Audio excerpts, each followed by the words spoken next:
क़िस्त 5 economic adviser लाइ मशहूरु हो त हू सभिनी खे गारियूं ॾींदो आहे। असांजे डायरेक्टर खे बि जॾहिं हॉटलाइन ते इकोनॉमिक एडवाइज़र जी फ़ोन ईंदी हुई त थथां पथां थी वेंदो हो ऐं खेसि बूट बि हथु न ईंदो हो। मोटंदो हो त खिलंदे पंहिंजी टीम खे ॿुधाईंदो हो त साहब ॾाढो घटि वधि ॻाल्हायो आहे ऐं उते वेठल बि लुत्फ़ अंदोज़ थींदा हुया। उन करे मां अॻु माण्हुनि खे ॿुधाए छॾियो हो त मूंखे को गारियूं ॾींदो त मां बि मुंहं ते ॿुधाईंदोमांसि चाहे केतिरो बि लाट साहब छो न हुजे। उन करे जो मुंहिंजी इज़त खां वधीक मुंहिंजी नौकिरी न आहे।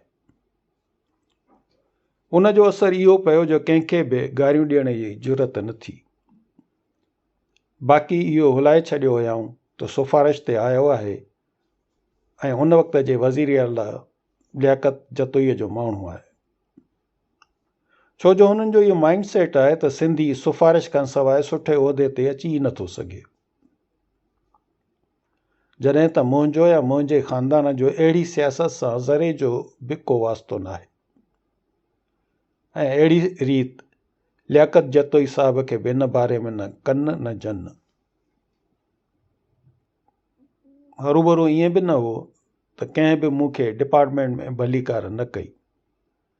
मजमूई तौर ते उते कमु कंदड़ पठाण ऑफिसरनि मुंहिंजो खुलियल ॿाहुनि सां आदुरभाव कयो, छो जो उहे बि डिपार्टमेंट में कुंडायता कया विया हुया। उन खां अलावा ॿियनि बि भलीकार कई जिन में सभु क़ौमूं शामिल हुयूं। बाक़ी घणाई आख़िर ताईं पंहिंजे मन मां मेर कढी न सघी।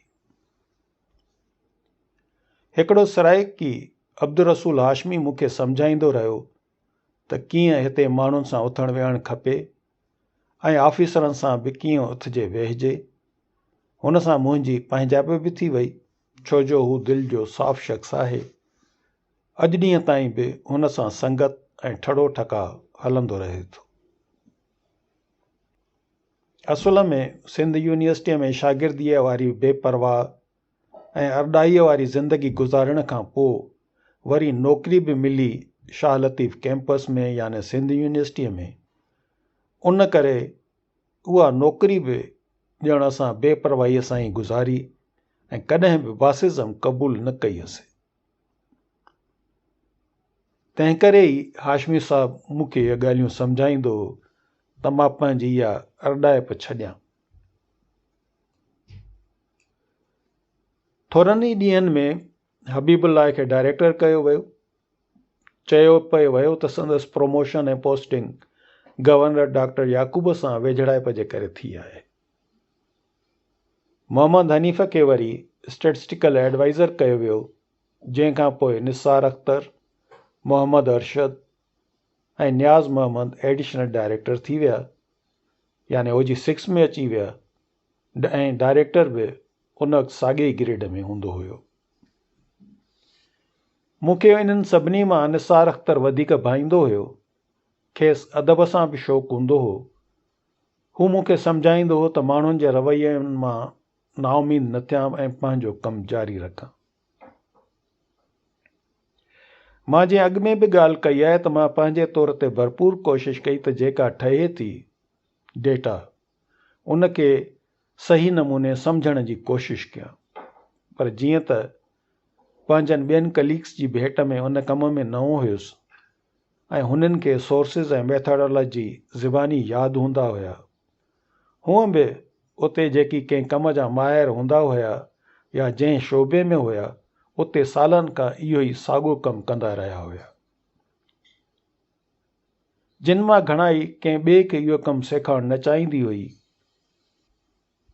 ईअं मिसाल ॾिजे त मोटर मैकेनिक वटि कमु कंदड़ छोटुनि जीअं ॿियनि खां अलॻि अलॻि तौर ते नंढो कमु वठी बाक़ी सॼो कमु लिकी पाण कंदा हुया, जीअं हुननि जी पंहिंजी अहमियत न घटिजे ऐं ॿियनि खे ख़बर न पए।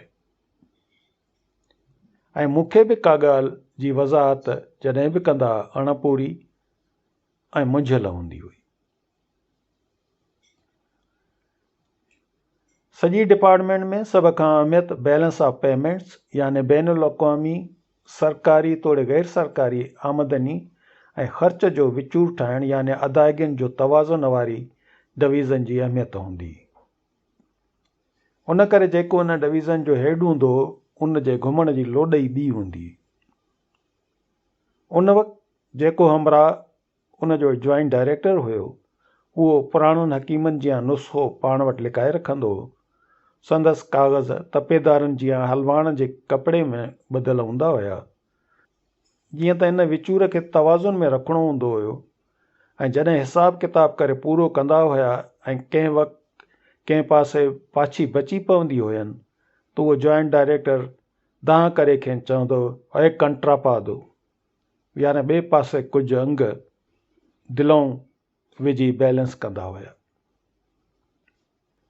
मूं वटि उन वक़्तु मॉनेटरी स्टेटिस्टिक्स में डिप्टी डायरेक्टर नसीर अहमद हूंदो हो, जंहिंजे कम जो तरीक़ो सुठो हूंदो हुयो।